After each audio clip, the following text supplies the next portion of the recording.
Gravity crushes harder than Earth ever should. A pendulum whispers the same count from ceiling to floor. No centrifuge, no planet. No place in the solar system fits. Silence roars where 200 miles per hour winds should scream. Memory flickers steak, beer. A woman named Marissa then vanishes. If the universe has no room for you, where did they hide the sky? Chapter 2. Okay, take a breath. Let's not jump to wild conclusions. Yes, the gravity is too high. Work from there and think of sensible answers. I could be in a centrifuge. It would have to be pretty big. But with Earth's gravity providing 1 gram, you could have these rooms at an angle running around a track or on the end of a long, solid arm or something. Set that spinning and the aggregate centripetal force plus Earth's gravity could be 15 meters per second per second. Why would someone make a huge centrifuge with hospital beds and a lab in it? I don't know. Would it even be possible? How big would that radius have to be? And how fast would it go? I think I know how to wind out. I need an accurate accelerometer. Dropping things of a table and timing them is all well and nine for rough estimates, but it's only as accurate as my reaction time on hitting the stopwatch. I need something better, and only one thing will do the job. A small piece of string. I search the lab drawers. After a few minutes, I have half the drawers open and have found just about every form of lab supplies except string. I'm about to give up when I nollie into a spool of nylon thread. Yes, I pull of a few feet of thread and cut it with my teeth. I tie a loop on one end and tie the other end around the tape measure.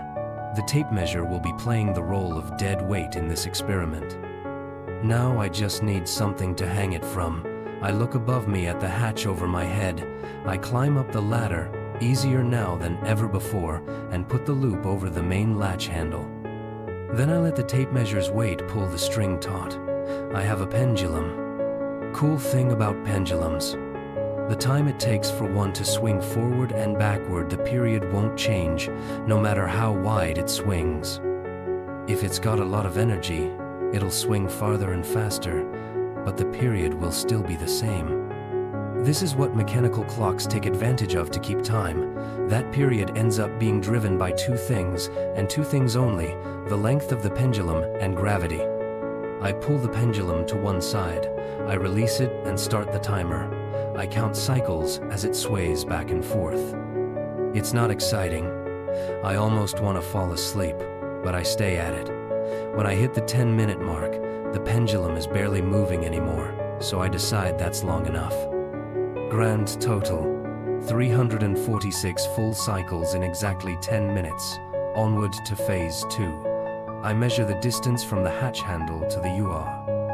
It's just over 2.5 meters. I go back downstairs to the bedroom. Again, the ladder is no problem. I'm feeling so much better now. That food really did the trick. What's your name? The computer asks. I look down at my sheet toga. I am the great philosopher Pendulous. Incorrect. I hang the pendulum on one of the robot hands near the ceiling. I hope it'll stay still for a while. I eyeball the distance between the robot hand and the ceiling. I'll call it a meter. My pendulum is now 4.5 meters lower than it was before. I repeat the experiment, 10 minutes on the stopwatch, and I count the total cycles.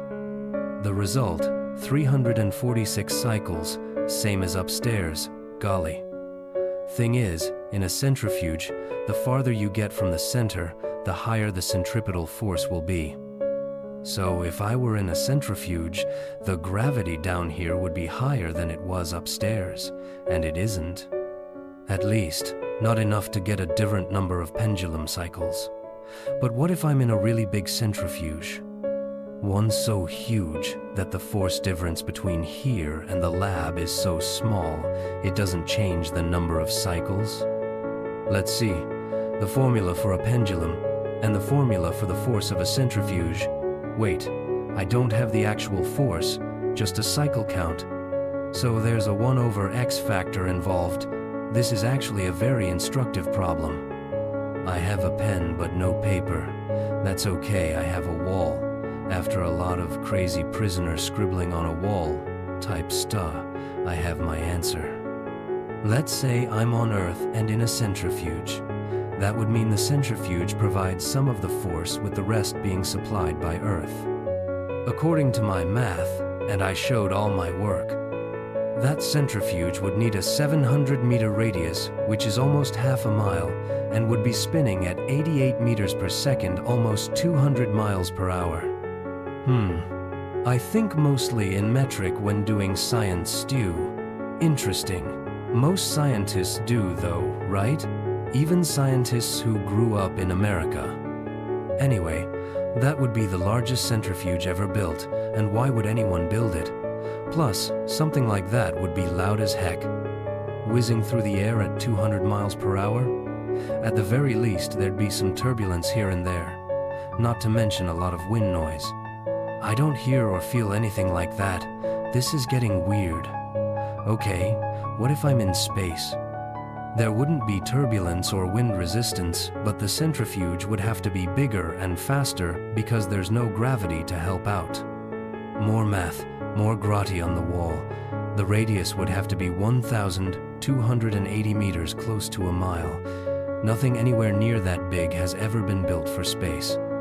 So I'm not in a centrifuge, and I'm not on Earth. Another planet? But there isn't any planet, moon, or asteroid in the solar system that has this much gravity. Earth is the largest solid object in the whole system. Sure, the gas giants are bigger, but unless I'm in a balloon oating around the winds of Jupiter, there's just nowhere I could go to experience this force. How do I know all that space stuff? I just know it.